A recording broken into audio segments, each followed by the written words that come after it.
आज माननीय मुख्यमंत्री अध्यक्षतार राज्य कैबिनेटर 64तम बैठक अनुष्ठित होईछि। सर्वमोट 19 गोटी एजेंडा 10टी विभाग 19 गोटी एजेंडा उपर आलोचना होता है। आलोचना हो समस्त विषय वस्तु गुड़िक को अनुमोदन करा जायथिला। एही 19 गोटी एजेंडा भितर गोटे बहुत गुरुत्वपूर्ण एजेंडा आज आलोचना होईछि, जहाँ हूँ कमर्स ट्रांसपोर्ट डिपार्टमेंटर जहाँ जुगान्तकारी पदक्षेप से संपर्क में विशेष आलोकपात करेंगे। आम गहण अच्छा मंत्री श्रीजुक्त अतनु सब्यसाची नायक मंत्री महोदय से संपर्क में सविशेष तथ्य देवे। यात्री परिवहन क्षेत्र में एक जुगान्तकारी योजना आज कार्यकारी होगापी निष्पत्ति नि माननीय मुख्यमंत्री अध्यक्षतार आज जो कैबिनेट बैठक बसी से लक्ष्मी योजना कार्यकारी कराई यात्री परिवहन सेवा जहाँकि location accessibility multi modal initiative यही महत्वाकांक्षी योजना रो उद्देश्य संपर्क में मु सूचना देवाई चाहूँगी जे सारा राज्य रे जो समय रूपांतरीकरण योजना विभिन्न क्षेत्र में कार्य करा जाउची से समय रे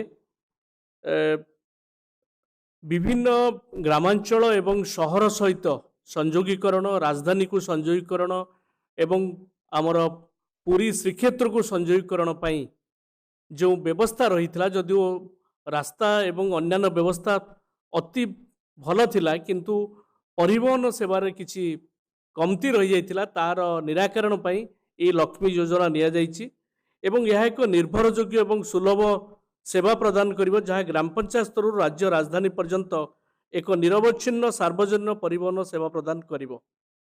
यार प्रथम होउछि ब्लॉक संयोगीकरण प्रत्येक पंचायत रु ब्लॉक को एवं ब्लॉक हेडक्वार्टर रु जिला हेडक्वार्टर को यह परिवहन सेवा माध्यम संयोगीकरण हो पारिबो।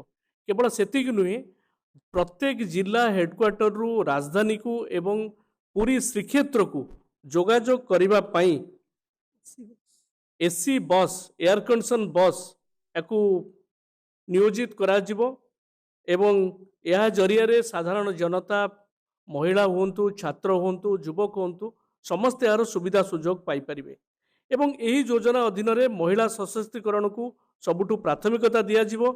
मिशन शक्ति स्वयं सहायक गोष्ठी गुड़िक केवल सक्रिय भाव अंशग्रहण करने प्रोत्साहित करा जिवो। से कथा नुहे सेमानकु विभिन्न कार्य सहित रक्षणाबेक्षण संबंधी कार्य नियोजित करा जिवो।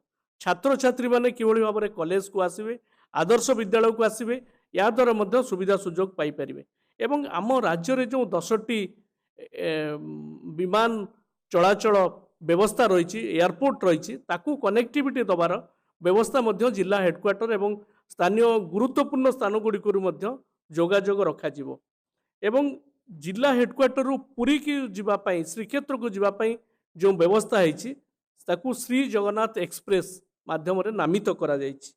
मो आपण मन सूचना दूसरी यही बस चलाचल आरंभ होगापाई एवं कार्यकारी होगापाई 3178 कोटी टंका विनियोग करा जिवो। तेणु ए दिगरे परिवहन सेवा दिगरे जो गैप थिला जो अभाव थिला आगामी दिन में से अभाव आउ परिलक्षित हेब नहीं। पंचायत रु ब्लॉक को ब्लॉक रु जिला सदर महकुमा को राजधानी को एवं पुरी को एवं सबुठु गुरुत्वपूर्ण स्थान गुड़ी को संयोगीकरण हो पारिबो एवं मु आपनको एठी सूचना देवाई चाहूँगी प्रत्येक पंचायत को केवल थरे नुहे दिन को प्राय 2 थर रु 3 थर एक्सेसिबिलिटी जोगाजोग करने ये जो परिवहन सेवा उपलब्ध हो पारिबो। ये गोटे विराट योजना ये योजना पाई माननीय मुख्यमंत्री को आम कृतज्ञता जनवा सहित ये योजना पर्यायक्रमे राज्यर विभिन्न स्थान में कार्यकारी हम। धन्यवाद। माननीय मंत्री महोदय लक्ष्मी योजना उपरे सविशेष आलोकपात कले।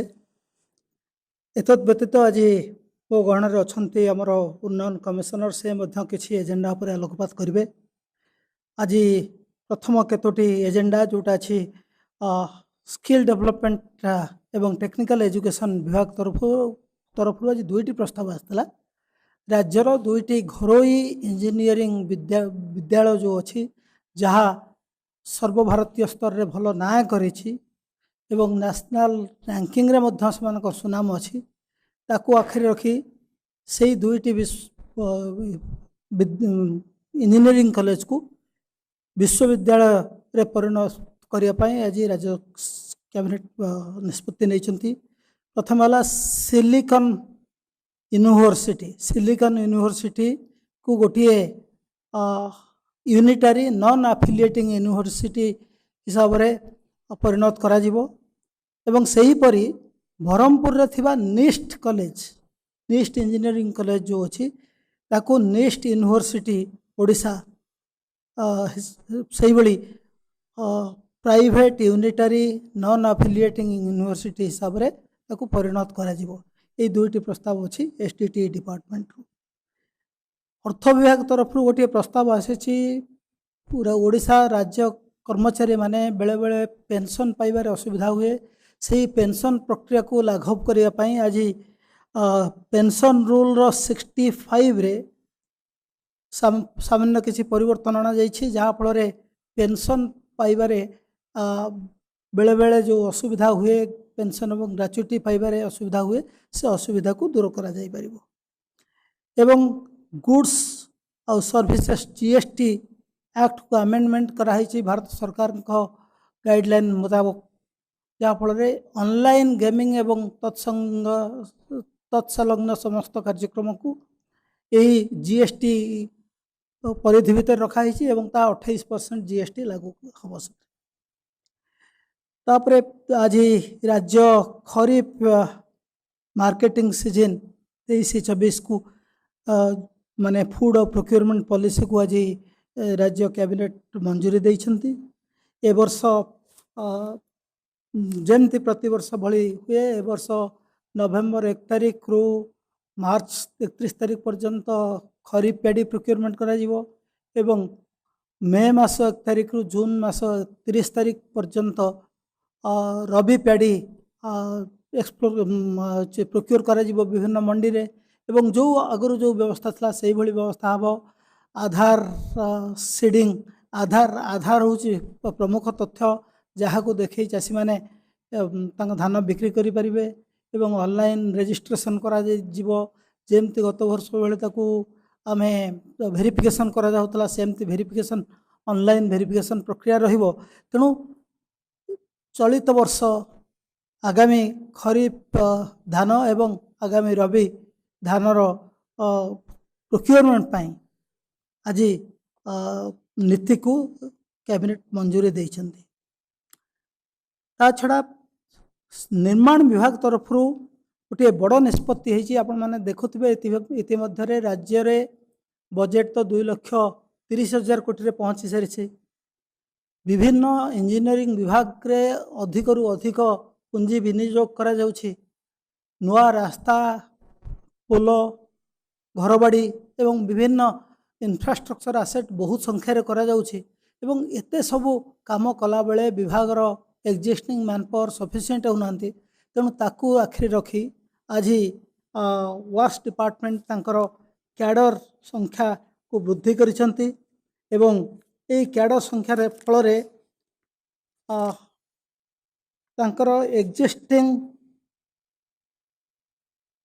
तांकर नुआ 1273 नूतन जंत्री पदवी सृष्टि करा जिवो। एक्जिस्टिंग 1500 थिला ताकू वृद्धि पाई कि बर्तमान ताकू आउ 1273 गोटी नुआ पदवी रहिबो।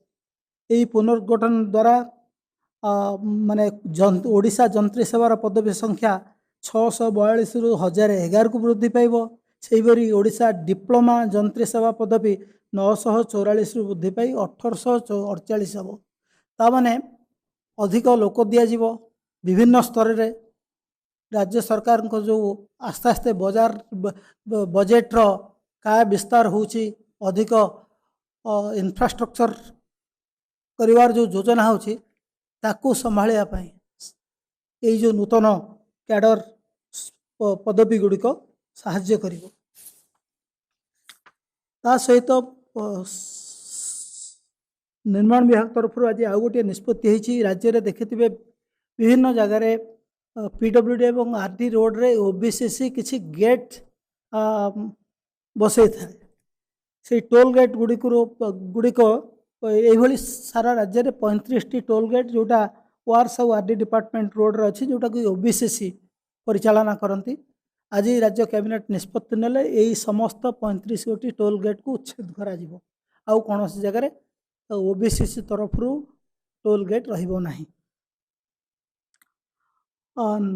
तापर आउ गोटे इम्पोर्टेंट जिनस हची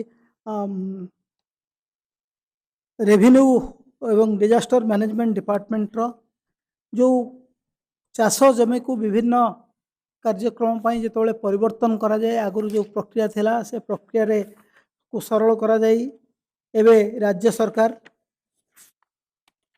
ताको जो बेंचमार्क प्राइस रो 1% रेट नहीं ताको तार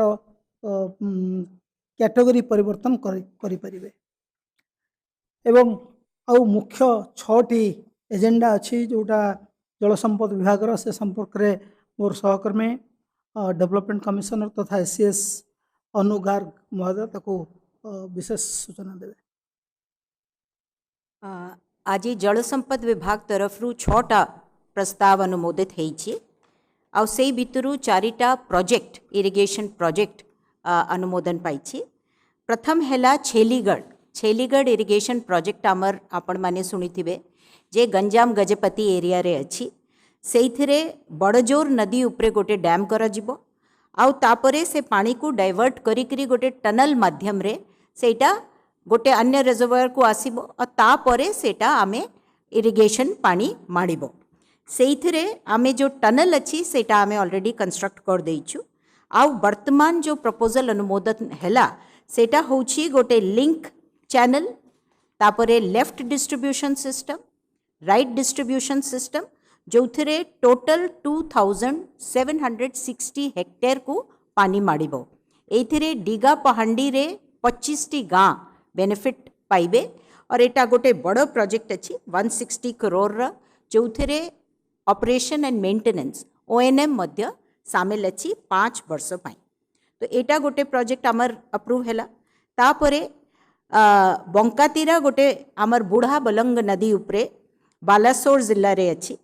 यही प्रोजेक्ट अभी बड़ प्रोजेक्ट अच्छी 127 करोड़ एटा आमे अंडरग्राउंड पाइपलाइन रे करिबू और एटा 7300 हेक्टेयर पानी माड़िबो। 4टा ब्लॉक रेमना बालासोर सदर और तापरे बस्ता और बेतनोटी मध्य। एथिरे बालासोर ब्लॉक र 107 गाँ उपकृत हेबे आउ मयूरभंज रो मध्य 13टी गाँ हेबे। एथिरे मध्य ONM भी सामिल अच्छी 5 वर्ष पाई। तापरे आमर आउ गोटे जो प्रपोजल आज अनुमोदित हैला सेटा होउछि सुवर्णरेखा प्रोजेक्ट। से सुवर्णरेखा प्रोजेक्ट भितरे गोटे बस्ता डिस्ट्रीब्यूटरी अच्छी। से बस्ता डिस्ट्रीब्यूटरी रो distribution system including command area development एथिरु आमे 5180 हेक्टेयर पानी दिया जिवो। एटा मध्य अंडरग्राउंड पाइपलाइन डिस्ट्रीब्यूशन सिस्टम रु करा जिवो। आउ एटा रास गोविंदपुर मयूरभंज र 24टी गाँ आउ बस्ता बालासोर र 32 गाँ को पानी माड़िबो। एटा 163 करोड़ र प्रोजेक्ट अच्छी और आमे एटा 2 वर्ष रे ताकू सरेबू। चतुर्थ जो प्रोजेक्ट आमर अप्रूव हैला सेटा होछि नवरंगपुर जिल्ला र। एटा तांकर बहुत दिन र डिमांड थिला जे तुरी और गुंतात रिवर उपरे 2टी आमे बराज करिबू। एटा इंटीग्रेटेड हिसाब रे करा जिवो and Etah Madhya EPC contract अच्छी। ONM 5 वर्ष पाई अच्छी और 106 कोटी टंका रे एटा करा जिवो। 9135 हेक्टेयर एटा पानी माड़िबो। ता व्यतीत ड्रिंकिंग वाटर मध्य 10,000 पॉपुलेशन को देबो आउ एटा 2.5 वर्ष रे आमे कंप्लीट करबा पई चेष्टा करिबू। ये प्रोजेक्ट्स व्यतीत आमर गोटे नुआ स्कीम मध्य आज अप्रूव हैला सेटा होची improvement to tanks and MIPs। आमर राज्य रे 3800 MIPs माइनर इरिगेशन प्रोजेक्ट अच्छी जोटा 5.15 लाख हेक्टेयर को खरीफ रे पानी माडुची किंतु ओवर टाइम से केबे सिल्टेशन हो जाउची एम्बैंकमेंट टिके खराब हो जाउची केबे स्लुइस रे किछि हो जाउची सेइथि पई आमे ये गोटे स्कीम आनीचु आगे भी थिला किंतु वर्तमान तार 2.0 वर्जन आमे आनीचु एटा 248 करोड़ र स्कीम अच्छी 3 वर्ष पई अच्छी आ एथिरे आमे 503टा टैंक को पुनी तांकर रेनोवेशन और रिपेयर करिबु आमे आशा करूछु जे एमती करिकरी आमे 16,400 हेक्टेयर को पुनी रिट्रीव करि पारिबु तो एटा मध्य आजी अनुमोदन हैला और फाइनली आमर गोटे Odisha engineering service methods of recruitment and conditions of service rule अच्छी